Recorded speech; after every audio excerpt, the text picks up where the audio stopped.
Assalamualaikum warahmatullahi wabarakatuh. Alhamdulillah, alhamdulillahilladzi arsala rasulahu bil huda wa dinil haqq liyudhhirahu 'ala dini kulli wa kafa billahi syahida. Asyhadu an la ilaha illallah wahdahu la syarika lah wa asyhadu anna Muhammadan 'abduhu wa rasuluhu la nabiyya ba'dah. Allahumma shalli wa sallim ala sayyidina wa habibina wa maulana Muhammad wa ala alihi wa ashabihi wa man sara ala nahjihi wa ta'bi da'watihi ila yaumil qiyamah amma ba'd. Para sadidah rahimakumullah, pada kesempatan singkat ini mari kita bersama-sama untuk berusaha meningkatkan ketakwaan kepada Allah Ta'ala. Usikum wa ilayya taqwallah faqad fazal muttaqun.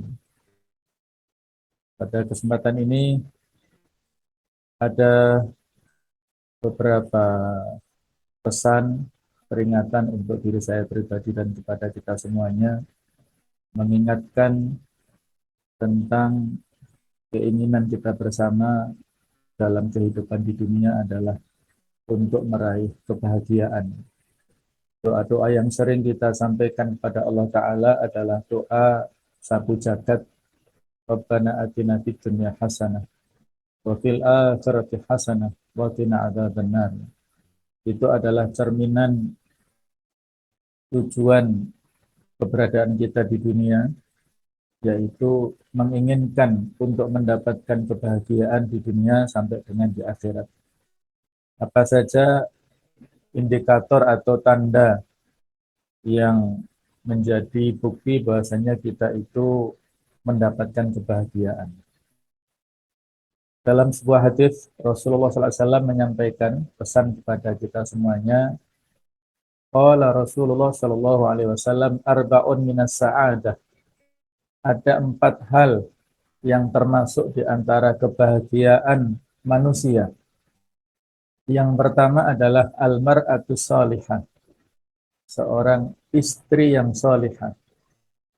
Yang kedua adalah wal maskanul wasi', yaitu rumah ataupun tempat tinggal yang longgar, yang luas. Yang ketiga wal jaru salih, tetangga yang baik. Yang keempat adalah wal markabul hani, yaitu kendaraan yang nyaman. Kemudian pada sisi yang lain disampaikan juga oleh Rasulullah SAW kepada kita semuanya, arba'un minasyaqawah, ada 4 hal yang termasuk di antara kemelaratan, kesengsaraan manusia, yaitu al-jarusu, tetangga yang buruk, wal mar'atusu, istri yang buruk, yang tidak solihah, wal maskanud dhayyq, yaitu tempat tinggal ataupun rumah yang sempit, wal markabusu, kendaraan yang buruk. Ini hadis sahih yang disahihkan oleh Syekh Al-Albani. Kalau kita lihat dalam hadis ini, bahwasanya di antara faktor kebahagiaan kita itu adalah hal-hal yang kaitannya dengan duniawi, yaitu istri yang salihah, tempat yang longgar, tetangga yang baik, serta kendaraan yang nyaman. Dan begitu pula kebalikannya, di antara faktor yang bisa menjadikan kita mendapatkan kesengsaraan, merasa tidak bahagia, maka kebalikannya adalah 4 faktor ini: tetangga yang buruk, istri yang tidak solihah, tempat tinggal yang sempit, ataupun kendaraan yang buruk. Yang di sini ilustrasinya adalah macet, kendaraan yang buruk, yang suka mogok, itu akan menghambat aktivitas. Jadi kalau kita lihat misalnya bagaimana Rasulullah SAW pada zaman dahulu memiliki kendaraan untuk jarak jauh, yaitu unta, dan unta pula adalah unta yang terbaik, itu yang bernama Al-Qaswa. Kemudian juga beliau punya kuda juga terbaik. Beliau juga punya keledai untuk jarak dekat. Nah, seperti itulah kurang lebih fasilitas yang perlu untuk kita miliki sebagai seorang dai yang punya mobilitas ke sana kemari, juga seyogyanya memiliki seperti itu supaya melancarkan aktivitas kita. Bukan untuk apa-apa ya, tapi untuk semata-mata adalah kepentingan bi'la'u kalimatillah, berdakwah kepada semua masyarakat. Kemudian ada lagi indikator yang perlu untuk kita jadikan renungan dalam hadits yang lain, diceritakan oleh Abdullah bin Abbas radhiyallahu anhuma, qala Rasulullah sallallahu alaihi wasallam, Nabi Muhammad sallallahu alaihi wasallam bersabda, arba'un man u'tiyahunna faqad u'tiya khairat dunya wal akhirah. Ada 4 hal yang apabila diberikan kepada seseorang, maka sungguh dia telah mendapatkan karunia kebaikan dunia dan akhirat. Yaitu yang pertama, qalban syakiran, hati yang senantiasa bersyukur.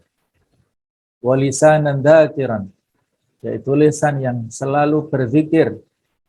Wa badanan 'alal bala'i sabiran, dan fisik badan yang senantiasa bersabar menghadapi ujian. Yang keempat, wa zaujatan la tabghihi hubban fi nafsiha wala malihi. Seorang istri yang salihah yang tidak berkhianat terhadap dirinya maupun harta suaminya. Rawahu Tabrani.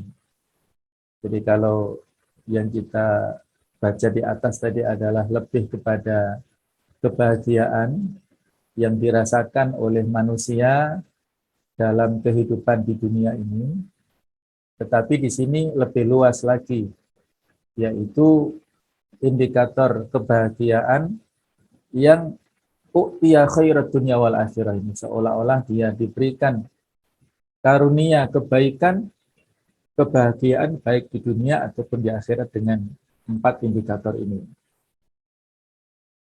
Jadi kalau kita lihat dari 4 ini lebih teknis lagi, lebih rinci lagi dijabarkan dalam sebuah indikator-indikator yang lebih rinci.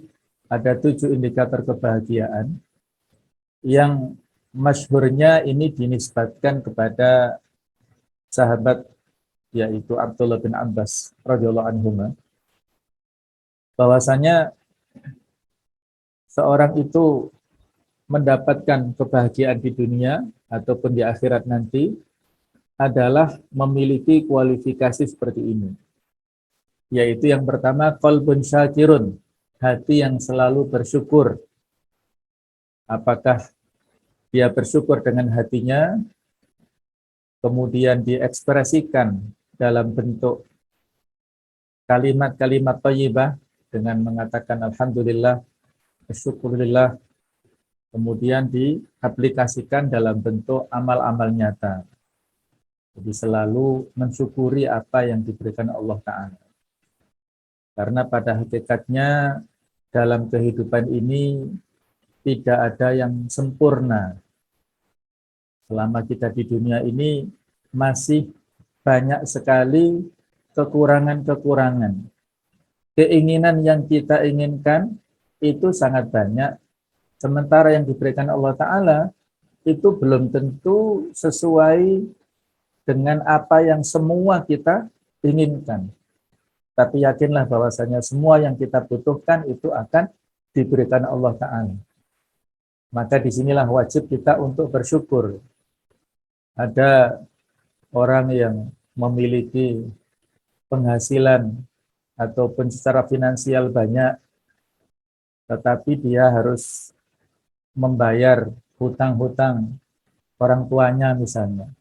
Dia harus menghidupi sekian banyak anggota keluarganya, yang itu akhirnya menjadi saldonya sedikit. Atau ada juga yang penghasilannya banyak tapi harus berpisah dengan istri dan anaknya selama beberapa waktu. Ada yang sepekan sekali, ada yang sebulan sekali baru pulang, Ada yang 3 bulan sekali baru pulang, bahkan ada yang 1 tahun sekali baru pulang. Penghasilannya besar tapi tidak bisa selalu berkumpul dengan anggota keluarganya. Ada juga yang harus bekerja setiap harinya, ketika berangkat anak-anaknya masih tidur, sebelum subuh atau setelah subuh misalnya, langsung, dan pulangnya anak-anaknya sudah tidur. Jadi selama 1 pekan, 6 hari tidak ketemu anak-anaknya, hanya hari Ahad saja misalnya, seperti itu. Ada juga yang penghasilannya pas-pasan, namun bisa bertemu langsung dengan keluarganya, bisa berinteraksi terus dengan istrinya, dengan anak-anaknya, hidup di dalam lingkungan yang baik. Ya. Nah, itulah yang penting, adalah wajib kita syukuri apapun kondisinya. Kemudian yang kedua adalah al-azwajus sholihah, pasangan hidup yang soleh. Di sini secara umum ya, apakah kalau misalnya kita suami, berarti kita diberikan seorang istri yang solihah. Kalau seorang perempuan berarti diberikan suami yang soleh. Ini adalah merupakan indikator kebahagiaan yang sebagaimana dicantumkan dalam hadis tadi, yaitu seorang istri almar'atu solihah. Ad-dunya mata' wa khairu mata'iha almar'atu solihah. Dunia itu adalah perhiasan, kesenangan, dan sebaik-baik kesenangan itu adalah istri yang solihah, pasangan hidup yang soleh ataupun yang solihah ini. Yang disebutkan dalam hadis tadi, yaitu zaujatan la tabghi huban fi nafsiha wala mali, seorang istri yang solihah yang tidak berkhianat, tidak mengkhianati kepada suaminya, terhadap dirinya maupun harta suaminya. Antaranya misalnya dia menjaga kehormatannya, menjaga akhlaknya, menjaga muruahnya. Insya Allah ya. Alhamdulillah kalau selama ini kita sudah memiliki istri yang seperti itu, dan kebalikannya kita menjadi suami juga harus berlaku seimbang ya. Kalau istri kita sudah menjadi istri yang solihah, setia kepada kita, maka kita pun juga harus setia kepada istri kita secara berimbang. Kalau kita melakukan tindakan-tindakan tertentu yang menyimpang, maka itu akan berdampak kepada kesetiaan masing-masing. Kalau istri berusaha misalnya selingkuh, ya maka suaminya juga membalasnya. Dan kebalikannya, kalau misalnya seorang suami berusaha tidak setia, maksudnya selingkuh dengan yang lainnya, maka akan ada balasan dari istri kita. Na'udzubillah min dzalik. Beberapa hari yang lalu ada cerita dari salah seorang kawan kita yang peruqyah. Itu ya Allahu alam ya, yang namanya godaan kan banyak. Godaan itu bukan hanya di dunia luar ya.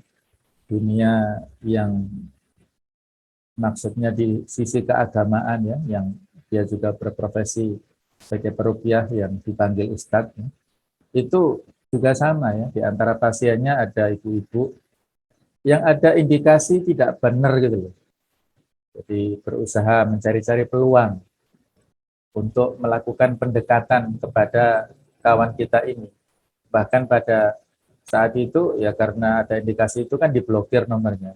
Dia beli nomor kartu perdana yang baru, menghubungi lagi, ya, akhirnya diblokir lagi.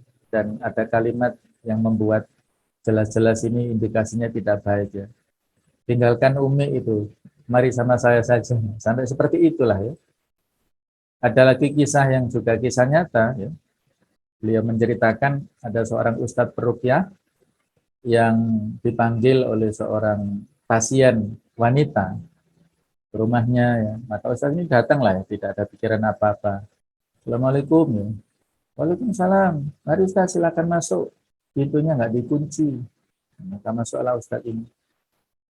Tidak ada orang ya, dia duduk di ruang tamu ya kurang lebih 10 menit kok nggak muncul-muncul. Bu, di mana panjenengan? Di sini Ustadz, saya nggak bisa jalan. Di mana? Di kamar.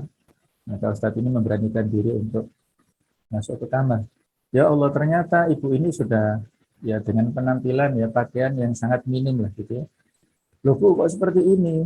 Iya Ustadz, Ustadz kan imannya kuat ya. Maka Ustadz menjawab, iya Bu, iman saya kuat tapi imron saya nggak kuat ini. Ya Allah. Jadi suaminya lagi keluar ya mungkin kerja atau di dinas ya. Anak-anaknya juga lagi keluar mungkin sekolah atau yang lainnya. Hanya ibu ini tinggal sendirian di rumah. Maka ya karena Ustadz ini nggak mau nanggung resiko, mau ditinggalkan tuh si wanita itu. Terus ternyata yang tadi bilang nggak bisa jalan, ternyata mengejar Ustadznya. Ustadz tunggu dulu nih. Jangan Bu, ini kalau Ibu ingin diobati, diruqyah, tolong ada mahramnya, ada yang mendampingi. Kalau seperti ini saya nggak mau. Intinya seperti itulah ya. Jadi ada indikasi yang tidak benar lah dari seorang wanita ini dan itu bisa jadi kita temukan ya. Peluang-peluang seperti itu di mana-mana bisa jadi kita temukan ujian ya. Bukan hanya di dunia umum ya, dunia keustatan ya. Ustadz juga manusia yang kalau barangkali misalnya ada di antara kita yang dalam situasi seperti itu, Allahu a'lam ya. Ya mirip-mirip kalau cerita di Al-Quran Nabi Yusuf ya, yang dijaga Allah Ta'ala. Kalau kita ini dijaga siapa ya? Iman kita lah yang harus menjadi benteng, yang dengan itulah Allah Ta'ala akan memberikan perlindungan insya Allah. Jadi inilah ya seorang istri yang soleh, alhamdulillah itu sudah kita dapatkan, maka harus ada timbal balik dari kita pun ya menjadi suami yang soleh. Jadi itulah al-azwaj as-solihah. Yang ketiga adalah al-aulad al-abrar, anak yang soleh. Itulah harapan kita semuanya, awalatan soleh yata'ulahu, anak yang soleh yang bisa mendoakan kepada orang tuanya itu investasi masa depan kita.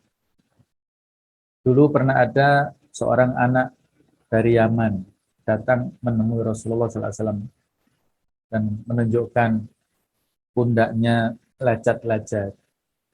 Terus dia sampaikan, ya Rasulullah, saya sudah melakukan khidmat ya, perlayanan kepada ibu saya yang sudah tua. Beliau tidak bisa jalan kemana-mana, saya gendong. Kalau saya capek, saya turunkan ya. Kalau ibu saya istirahat, saya turunkan. Nah, tapi kemana-mana seringnya digendong anak ini. Apakah, kata anak ini bertanya, apakah saya sudah berbakti kepada ibu saya? Maka kata Rasulullah, ya kamu adalah sudah menjadi anak yang soleh, tapi apa yang kamu lakukan itu belum sebanding dengan pengorbanan ibumu dulu yang telah mengandung, telah melahirkan, memberikan air susu kepadamu, itu belum sebanding. Jadi terus laksanakan, berbakti, birrul walidain itu laksanakan. Jangan merasa jenuh, jemu, bosan untuk memberikan pelayanan kepada orang tua.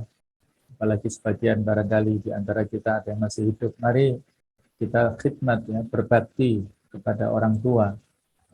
Di antara doa statement malaikat Jibril itu kan pada saat itu disebutkan bahwasanya rahima anfun man wajada walidayhi walam yadkhulul jannah. Celakalah orang yang pada saat dia dalam hidupnya menemukan orang tuanya masih hidup, tapi dia nggak masuk surga karena nggak berbakti kepada orang tuanya, maka diaminkan oleh Rasulullah SAW.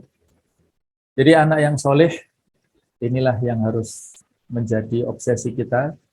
Anak yang soleh itu tentunya juga dari orang tua yang soleh. Ketika kita mendapatkan anak-anak kita yang barangkali susah diatur, ini muhasabahnya ke kita sendiri. Perlakuan yang dilakukan oleh anak-anak kita itu cerminan dari kita sendiri. Satu saat di pasar Irak sana, apakah Basra atau Irak itu atau Baghdad itu ada seorang alim yang berjalan di pasar ya, untuk memenuhi kebutuhannya. Tiba-tiba saja anaknya datang, nggak tahu ada diskusi masalah apa, terus anaknya ini menampar pipi kiri orang tua ini. Orang-orang kan heboh, ini seorang ulama lah, kiai lah kalau zaman sekarang ini. Tapi diperlakukan seperti itu oleh anaknya. Nah, kemudian anaknya lari, nggak tahu ada masalah apa ya. Orang-orang datang, Syekh, kenapa, ada apa ini? Kata Syekh ini biarkan itu. Loh kenapa ya? Ya dia menyampaikan, ini adalah perlakuan yang dulu pernah saya lakukan kepada bapak saya. Jadi ternyata kasusnya mirip, ya nggak tahu mungkin masalahnya beda, tapi ya faktanya mirip seperti itu. Dulu beliau pada saat masih kecil itu pernah menampar orang tuanya, persis di sebelah pipi kiri orang tuanya itu, ayahnya itu. Maka sekarang mendapatkan perlakuan dari anaknya seperti itu, ditampar oleh anaknya sendiri di pipi kirinya itu. Ya itulah ya, kalau di agama Hindu ada yang namanya karma lah. Kalau di kita kan nggak begitu ya. Kalau kita kan in ahsantum li anfusikum wa in asatum falaha. Kalau kita berbuat baik, kebaikannya kembali kepada kita. Kalau kita berbuat buruk, keburukannya juga sama ya, kembali kepada kita masing-masing. Jadi intinya kita harus memiliki semangat ya untuk membina anak-anak kita menjadi anak-anak yang baik karena tantangan sekarang lebih berat. Yang keempat adalah al-bi'atus shalihah, yaitu lingkungan yang kondusif untuk mempertahankan iman kita. Baik itu lingkungan di keluarga, rumah tangga kita sendiri, kita jadikan bagaimana baiti jannati, rumahku itu adalah surgaku. Ada suasana ilmiah, sehingga rumah menjadi seperti madrasah. Ada suasana ruhiyah, sehingga rumah seperti masjid, tempat untuk ibadah kita. Ada suasana harokiyah, sehingga rumah menjadi basis untuk berdakwah, saling memberikan nasihat antara anggota keluarga, saling mendiskusikan untuk mencari peluang-peluang kebaikan yang bisa kita kontribusikan untuk masyarakat dari keluarga kita misalnya. Nah, kemudian lingkungan yang lebih luas lagi adalah lingkungan kita tinggal di situ. Itu adalah tanggung jawab kita juga. Kemudian lingkungan tempat kerja kita, dan lain-lain. Yang penting pada saat kita mendapatkan al-bi'atu sholihah, lingkungan yang kondusif, maka itu bisa menjadikan kita damai, tentram, nyaman. Itulah keinginan kita semuanya. Yang kelima adalah al-malul halal, harta yang halal. Inilah yang menjadi faktor kebahagiaan kita. Dulu ada hadis yang menyebutkan ada seorang yang menengadahkan kedua tangannya ke langit dan mengatakan ya Rob, padahal pakaiannya haram, minumannya haram, wa ghudhiya bil haram, jadi konsumsi yang dimakan, yang diminum juga haram. Fa anna yustajabu lahu, maka bagaimana doanya dikabulkan.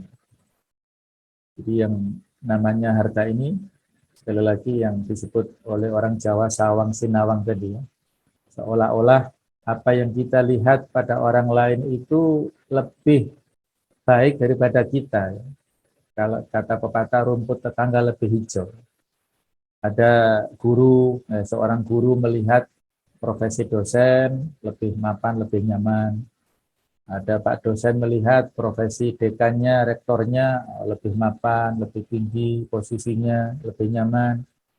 Ada lagi ya, dia melihat kalau menjadi misalnya dia karyawan melihat pengusaha direkturnya lebih nyaman, lebih fleksibel dan sebagainya. Padahal yang dihadapi oleh orang-orang yang dianggap lebih nyaman itu tantangannya dan resikonya lebih berat.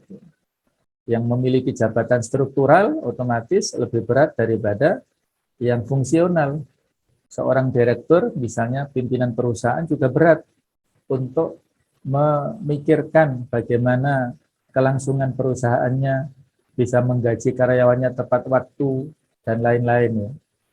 Jadi kawan-kawan kita, ya, saya melalui berinteraksi dan seharian berinteraksi berusaha untuk mencari solusi. Salah seorang kawan yang pengusaha tidak bisa atau belum bisa ya pada melewati tanggalnya belum bisa memberikan gaji kepada pegawai-pegawainya di masalah keuangan.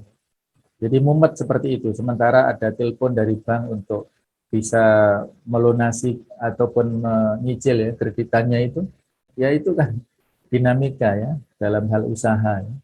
Dan itu nggak diketahui lah orang umum melihatnya oh nyaman, kemudian bisa jalan-jalan macam-macam, ternyata ada sisi-sisi yang itu di luar jangkauan daripada yang berprofesi sebagai karyawan misalnya begitu ya. Jadi masing-masing kita punya tantangan sendiri-sendiri tadi yang sudah saya gambarkan di depan ya. Ada yang sisi finansialnya banyak, pemasukannya banyak, pendapatannya banyak, tapi belum mendapatkan keturunan ya. Sudah menikah 10 tahun, 20 tahun, tapi belum punya keturunan ya, misalnya begitu ya. Nah, jadi masing-masing inilah sawang sinawang di antara kita itu jangan dibanding-bandingkan. Tidak ada yang sempurna tadi, maka intinya kembali ke pertamanya adalah hati yang bersyukur dengan apa yang kita dapatkan, itulah yang terbaik. Al khairu ma qadarahullah. Yang terbaik adalah yang ditakdirkan Allah untuk kita.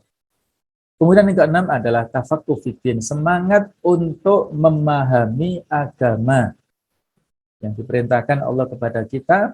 Falaula nafara min kulli firqatin minhum ta'ifah liyatafaqahu fiddin. Hendaknya ada di antara segolongan kaum muslimin ini supaya tidak berangkat perang semuanya, ada sebagiannya yang harus konsentrasi dalam bertafakuh, mendalami ilmu agama. Jadi yang diperintahkan Allah adalah liyatafaqahu fiddin. Yang diperintahkan oleh Rasulnya adalah man yuridillahu bi khairan yufaqihu fiddin. Siapa yang dikehendaki baik oleh Allah, maka dia difahamkan, mendalami dalam hal agama. Jadi bukan semata-mata ta'allum, liyata'allamu, bukan begitu. Tetapi liyatafaqahu. Apa bedanya ta'allum dan tafaqquh? Kalau ta'allum itu hanya pendekatan kognitif, pengetahuan zahir. Tapi kalau tafaqquh itu pengetahuan secara mendalam, lahir batin. Ketika seseorang mempelajari fikih sholat, maka dia hanya mempelajari, tidak mendapatkan ruhnya. Tapi kalau dia tafaqquh, ya mendalami, dia berusaha untuk mengetahui, mempelajari, dan sekaligus mengamalkan. Dan itulah yang terpenting, mengamalkan apa yang telah kita dapatkan. Bukan hanya Islamologi ataupun pengetahuan secara zahir saja, tetapi yang penting adalah berusaha mengamalkan. Yang ketujuh adalah barakatun fi umurik, yaitu umur yang barokah. Umur yang walaupun terbatas, ya umur kita ini di dunia sangat terbatas. Ada sebagian di antara ulama-ulama kita, itu umurnya juga terbatas. Mereka meninggalnya itu sampai belum sempat menikah. Ya. Misalnya Imam Syafi'i ya, yang mungkin sekitar 45-an, ya. Imam Nawawi sekitar 44-an, Ibnu Taimiyah 40-an. Ya. Mereka ini meninggal usia-usia yang relatif muda, tapi luar biasa. Kontribusinya untuk masyarakat sangat luas. Produktivitasnya yang ditinggalkan untuk umat ini tidak terbatas oleh umurnya. Terus ya mengalir ilmu yuntafa'u bihi yang ditinggalkan oleh mereka. Ini terus mengalir.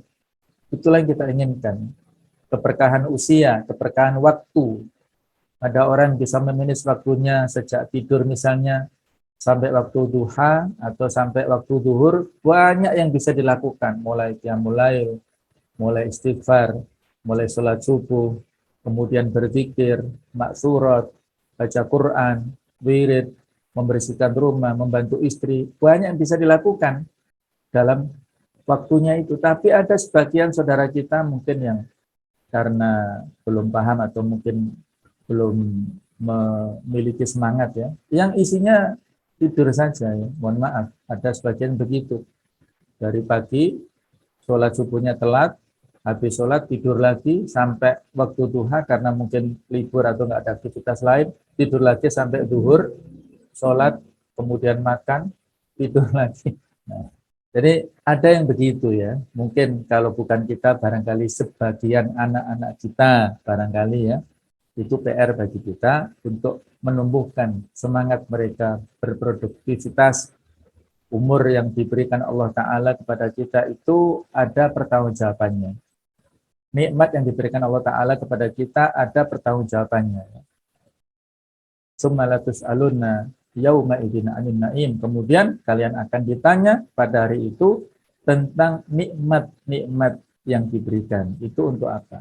Nikmat waktu, nikmat sehat, nikmat kesehatan, nikmat kesempatan, nikmat anak, nikmat istri, nikmat rumah tangga, nikmat macam-macam itu ada latus aluna tadi ya, ada mas'uliyah yang nanti akan ditanyakan Allah pada kita semuanya.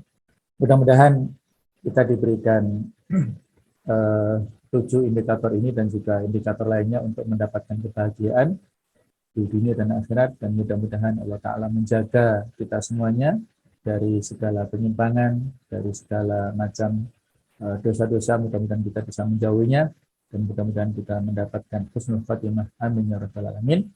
Demikianlah, mohon maaf kalau ada kekhilafan. Assalamualaikum warahmatullahi wabarakatuh. Warahmatullahi wabarakatuh.